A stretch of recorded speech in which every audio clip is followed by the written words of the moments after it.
Welcome back to NBA Cinema. So look, guys, we got to talk about this. I heard so much about Bronny James as a 55th pick. I hadn't seen this much hate for a 55th pick in my life.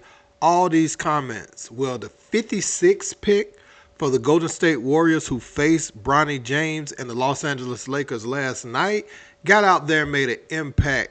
Day one, only had 5 points, but I want to show you some clips. I want to show you the difference, and I'm even going to show you how Jimmy Butler and Steve Kerr talked about him prior to the season. I'm going to tell you what, if a 56th pick getting a game, first game of the NBA season, and he's getting rotational minutes, that guy's going to have a long career. He's going to play a lot longer than some guys that were drafted in the top 20. But let's look at what they had to say, because I want to show you these clips, and I'm going to show you what Bronny could do to get on the court. And I had made a video the other day, like, don't disrespect the 55th pick. I don't know if it was on this channel or the other one. And basically what I was saying was, don't disrespect the guys that put in this work. Yeah, people might say, oh, it's just a 55th pick. But another way to look at it is, these are 60 of the best young players in the world.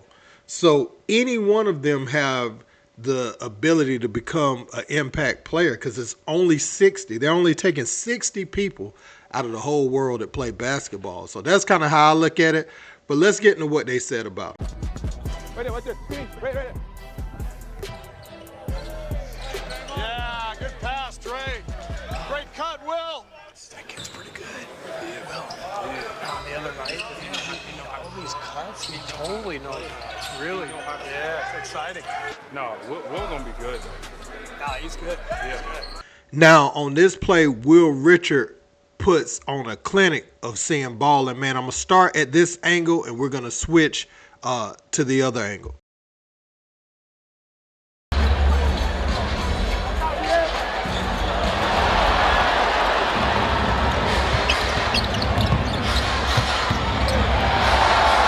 So you could see he read the big and knew where his blind spot was. So when he thought it was an easy two, receiving the pass over the top and holding off the defender with the other shoulder, Will Richards slid up under there, got the steal, knifed in and out of traffic a little bit with the dribble. And instead of going all the way downhill like you see a lot of young players do and get the charge, he just left it there for the lob. Now, a lot of you guys who watched college basketball last year, he played with Walter Clayton Jr., who's now on the Utah Jazz. And when you have a great player like that at that level, it's a lot of gravity on that player. So you can find your spots in the defense, or when the defense collapses, to get you easier shots. That's what Will Richards is going to do right here.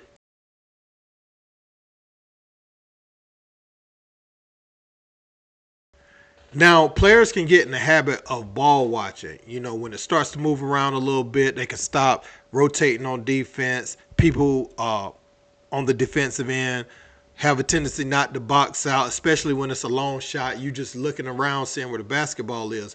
Well, Will Richard takes advantage of this opportunity.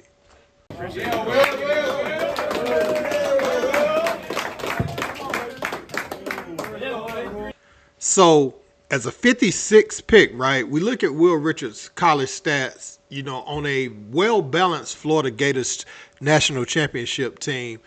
Even the most explosive scorer on the team, Walter Clayton Jr., averaged 18 a game.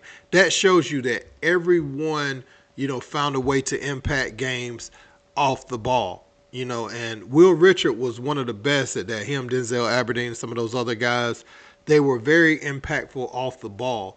But I remember Will Richard doing so much. He plays so much bigger. I seen him listed at 6'3", 6'5", somewhere in that range. But he plays like a bigger wing than that. But, I wanted to make that point because I know a lot of people are saying, hey, he's just a 55th pick. But you can find players like this that may be a little bit older, and that be the reason that they're not drafted as high. But you want to draft productive, winning basketball players, right? Like, that's going to be the people you can plug right in, especially if you have a good team like the Golden State Warriors. This kid understands defensive principles, and that got him on the court opening night in the NBA as a 56 pick. Now, this is what Bronny could do. I want to pivot to Davion Mitchell, a player that he's compared himself to and said he wants to be like. Now, while Bronny doesn't have the limbs, the athleticism, and strength to do some of the things that Will Richard did, Davion Mitchell is closer to his size. And I want to show you a point of attack full court defender like Davion Mitchell. Some of the things Bronny said he wanted to do. Now, look at where he's picking him up. This is what we call picking up someone 94 feet. Let's take a look at this play. So look at him. He's jumping, making him go the way he wants him to go. Now you jump him at half court, make him uncomfortable. He's thinking about that half court line. You guard him, fight over the screens, get him uncomfortable, get him just doing stuff, jump the ball. Now you got him turning the ball over. They're going the other way. Now somebody finishes on the other end on your team. You got the crowd hype. That is the way you can impact the basketball game. Now, you're not going to get that result every time. But when you have the reputation like Davion Mitchell, they call him off night. He makes it very tough for players who handle the basketball, traditional point guards, to get it up the court. Sometimes you'll see them just give it up and get it once they pass half court. That is what Bronny could do, as a 55th pick, with his athleticism, really work on his defensive ability and be able to make some shots, when he's open. That's how you get on the floor. And Will Richard, I was so tired of the discourse around he was just a 55th pick. Nobody gets that. These are 60 players. I feel like they all should have had the ability to impact. So some of the people, let me break this down. Some of the people that get cut is just because they don't have a roster spot. Some of the people end up in the G League is because the team is set. Deuce McBride dominated the G League. Look at what he's doing for the Knicks now. Was it that he couldn't do it a little earlier?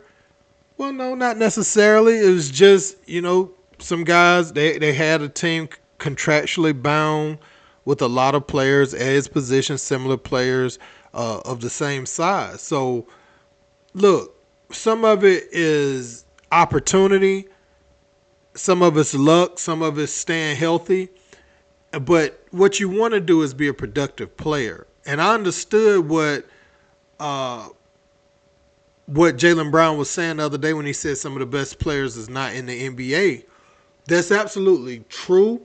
And I ain't talking about like your superstars like Joker and them, but some players that can be phenomenal role players, 3-and-D guys, those type of players, some of those are overseas and they're better than some of the players that start in the NBA. And I'm talking about the top flight leagues. They would definitely be playing, for Real Madrid or something like that. They'll be playing at the top level overseas.